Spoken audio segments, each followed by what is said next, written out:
بعضی ساکنان ازبکستان به رادیوی آزادی شکایت کردند که آنها را برای کار رایگان در بنیاد به اصطلاح محله های نمونوی مجبور می کنند. با گفت آنها این یک بخش تشبوسی پرزیدنت ازبکستان است که دهه آباد نام دارد. دهه جوش زادگاه رئیس ولایت سمرقند است. یک ساکن این منطقه به رادیوی آزادی گفت که دهه آنها از 8 محله عبارت است. از هر محله 500 و در بعضی حالتها تا 600 کس به حشر برآورده شده است. عموماً تا 5000 کس به کار برآمدند.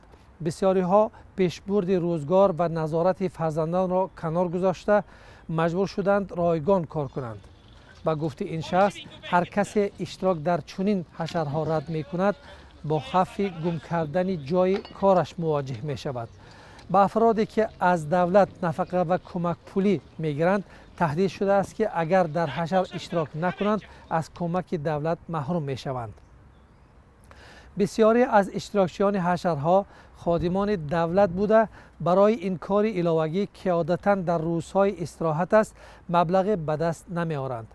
اما رهبران دهه جوش این اطلاع ساکنان را رد می کنند و می افزایند که همه داوطلبانه محله‌های خود را آباد می کنند. هیچ کس آنها را به چیزی مجبور نکرده است و هیچ کس تهدید نکرده است که انتقال نفقه و کمک پولی آنها متوقف خواهد شد.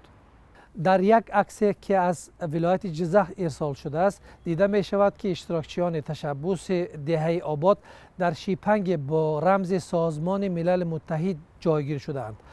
با آنها دستور داده شده است که در این منطقه 550 منزل نو بنیاد کنند.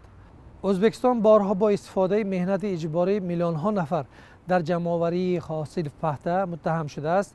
طبق گزارش‌ها تشبوس دهه آباد شوکت میرزیایف در تمام شهر و روستاهای ازبکستان عملی می شود. سراج الدین اسلام، شهر پراگا.